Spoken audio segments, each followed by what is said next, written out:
sorry. The number you have reached is not in service. Please check the number or try your call again. This is a recording. Are you listening? Listen to people.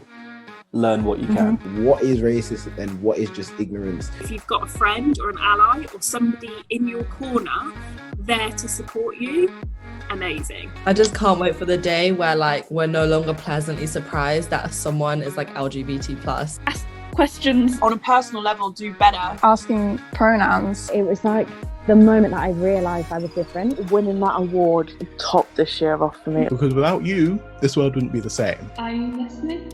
Are you listening? Are you listening? Are you listening? Hi everyone, good afternoon, good morning, good evening. I hope you're all well and looking after yourselves. My name is Jord Hailwood and I'm the host of this episode for Pride Month, and I'm joined by Molly and Jazz. And I just wanted to say happy Pride Month to anyone who's part of our community, anyone who's an ally, or just anyone who's trying to widen their knowledge on queer experiences. Throughout the second part of the Pride Month episode, Molly, Jazz and myself will be discussing the history behind LGBTQ+, as well as queerness. Yeah, our own spin and takes on it and the significance it has in our current situations in modern society today. Right, so guys, I'm really intrigued to hear everyone's take, because I think we've all got very different ideas when it comes to this particular topic. What have you all got in mind when it comes to the history of LGBTQ+ and queerness? I'm a massive history nerd, so I've been buzzing for this episode. Oh, come on. For a while, I worked with the Pitt Rivers on a zine and exhibition about queer history, especially within Oxford, and I just had a great time and I'm very excited to chat about it. So I'll be talking about UK Black Pride. It's really interesting because I think it's really important when we talk about queerness, we have to acknowledge and appreciate how there's a lot more divisions to it. It's not just as simple as queer people being in one square box. There's also different experiences depending on whether you're a man or a woman, if you're white or a person of color, or if you're gay, bisexual, trans. And I think I take a lot of comfort in acknowledging myself and educating myself on Black queerness, specifically as being a man who is Black and queer. I know you're knowledgeable in the fact that my experiences differ a lot to someone who may be queer and white. I found it can be very it can be simultaneously very difficult and also very therapeutic to sort of research this sort of history, because you become aware of how much of history was unfriendly towards queer people, if not outright violent, and that can be quite difficult to take, but it can also be quite therapeutic to find out, especially about the people, and sort of learning where you came from and the people that fought so hard for us to even be talking openly about queerness. And that can be quite hopeful and inspiring, because we can compare where we were 50 years ago to where we are now, and we can dream where we'll be in 50 years. That can be quite hopeful, that you've got that history behind you and ahead of you. Oh, for sure. I think it's so refreshing, and it provides really good empowerment and amplification. It gives us hope more than anything else. So when you think of these, who springs to mind for you then when you're thinking about these symbols and icons? Obviously you've got the iconic people of Stonewall, Marsha P. Johnson and Stormy Delavery, the main two that sort of spring to my mind, but God, there were countless others, and there are others whose names we'll never even know. That can be quite difficult, thinking of all the people that we'll never know. So for example, purely just because I'm intrigued and I need to be educated myself, say the ones that you just mentioned, what particular contribution did they bring? I'm presuming it's a form of activism in a sense. Both of them took part in the Stonewall riots, which were a series of riots taking place in New York at the Stonewall Inn, which was a gay bar and I think this was summer of summer of late 60s, I think, maybe 69, but don't quote me on that. And yeah, but it was around that sort of time, and there was a raid on a gay bar, and all of the occupants within that bar fought back against the police and sparked days of riots. And these riots were mainly led by LGBT people of colour, and they all sort of fought back against the police, and then in response, a lot of the community around them in New York also stood up to the police and stood up to the media that was portraying them as all sorts, really. Yeah. And what was the final outcome of that? The final outcome is still sort of being felt. There was a charity that was founded in the name of Stonewall for young queer people. These riots gained sort of international knowledge and shone a spotlight on police brutality against people of colour, against queer people, and especially against queer people of colour. I think it's really interesting how we have those particular movements which have shaped the ways in which we present ourselves now, or the way in which we vocalise our thoughts, feelings, and expressions, especially when it's associated with queerness.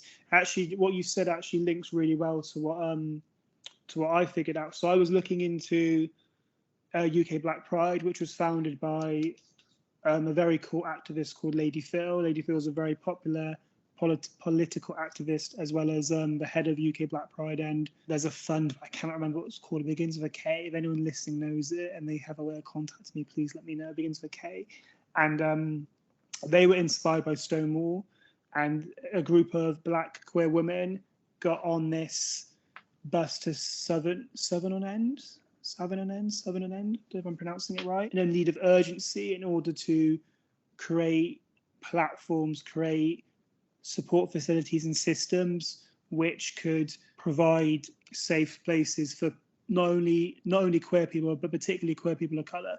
I think this was in 2005, which is, I mean, in history, 2005 is very, very recent and relevant. In order to create Black Pride, UK Black Pride, which is I think it's now the biggest celebration for people of colour in Europe, which is pretty magnificent considering it's only been like not even 20 years. And I think like what you've just been saying, what I'm saying, I think it really shows how, as queer people, we have a really amazing ability to make fundamental change. Even having a conversation like this, someone could be listening who may not be too up to date with knowledge they may want to hear, and that can shape someone's tomorrow, someone's day after. Do you know what I mean? So I think having that, having Stonewall, having UK Black Pride, having this conversation right here, right now, is really, really pivotal, really necessary. Activism is sort of our heritage as queer people, and it's sad and it's heartbreaking that we've had to be so vocal and we've had to put ourselves in the firing line for the rights of future generations. But also, God, what a legacy to have. How powerful is that? Hear me. For sure.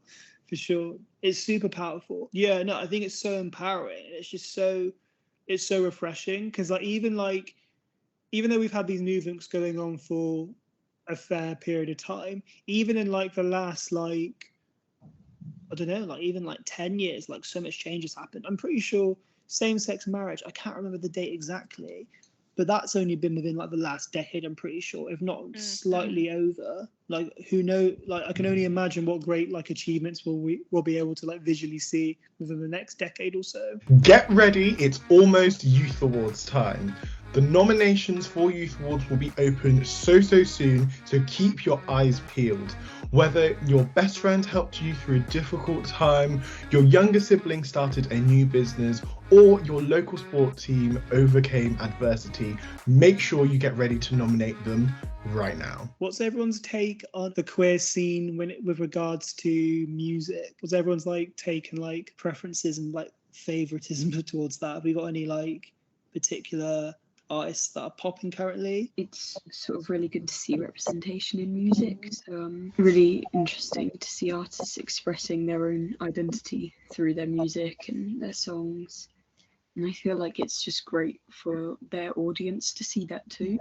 And I feel like a good example of that is Girl in Red at the moment. I think she has so many songs about her own personal identity and experience, and I just feel like it's really important and really interesting. I think it's very important for fans, isn't it? And I think when you have, yeah. I mean, I guess it's like already been said, but I guess when you have people with such big platforms that are so open about, oh, I'm queer, I'm a man who likes men, I'm a woman who likes women, and you hear someone who's got millions of streams and followers listening to that, it's like, okay, well, this is okay, this is fine, this is perfectly, I mean, this is perfectly cool, and there's no reason to think any different. And it's also, you mentioned Girl in Red, it's also become sort of a shorthand for finding other queer people around you. Like there's sort of a running joke of lesbians and bisexual women asking, you know, the girl that they're interested in, you know, do you listen to Girl in Red? Because it's a shorthand for do you like women?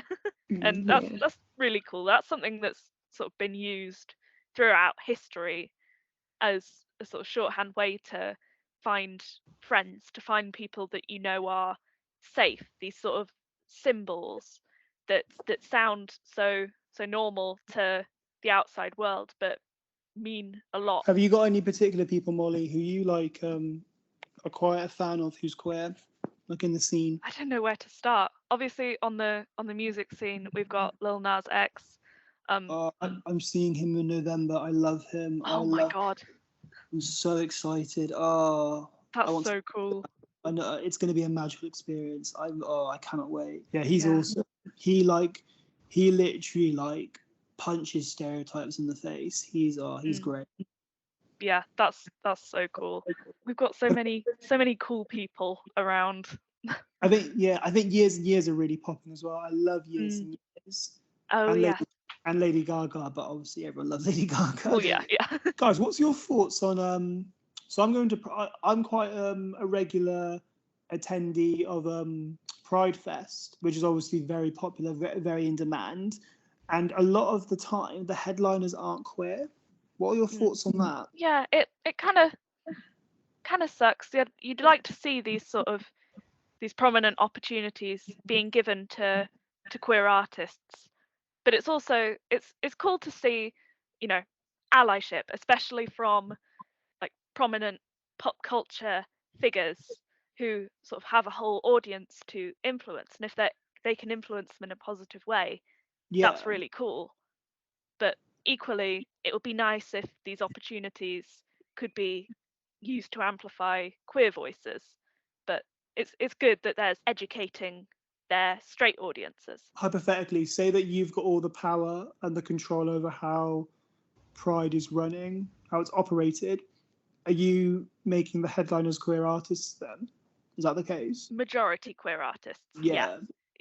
It's very important to include allies and to work to educate people that don't know a whole lot about the LGBT community. But I think it definitely would be nice to see these opportunities go to queer people. I feel like it'd be interesting to see like a more wide variety and just more inclusivity, I think, maybe. So like smaller artists and things like that who are a member of the community have them having a bigger spotlight and things like that would be really interesting. How do we perceive the future for queer artists? Things seem to be moving in such a positive way at the moment. So people are working even harder to amplify queer voices and queer art, and that's a real positive step. We've got a ways to go, but it's looking bright. Yeah, I think I can agree on that for sure. I think there's definitely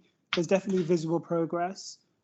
Maybe not as quickly as one would hope, but we can't deny that it's not continuing to improve, and hopefully there will become not domination, but a lot of queer empowerment by the next time a conversation like this happens for, say, the following Pride month or whatnot. I've noticed, especially these past couple of Pride months, that there's been a lot of discussion around sort of who belongs at Pride, and sort of do big corporations get to be included in Pride when they're sort of profiting off of queerness while not really being all that supportive. And you've got to sort of find a balance between remembering that Pride started as a riot, and that these companies don't care being happy to see rainbows everywhere, but also sort of questioning why they're doing that, and that is it for profit? Do they really believe in this?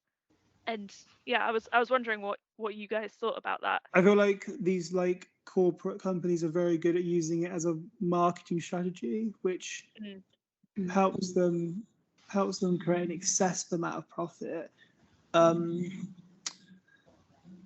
But at the same time, I mean, to be honest with you, I'm not super conscious on those types of organizations purely because I'm aware of like the implications of it, and I feel like there are sometimes for like my own sanity. Yeah, it can be a spiral.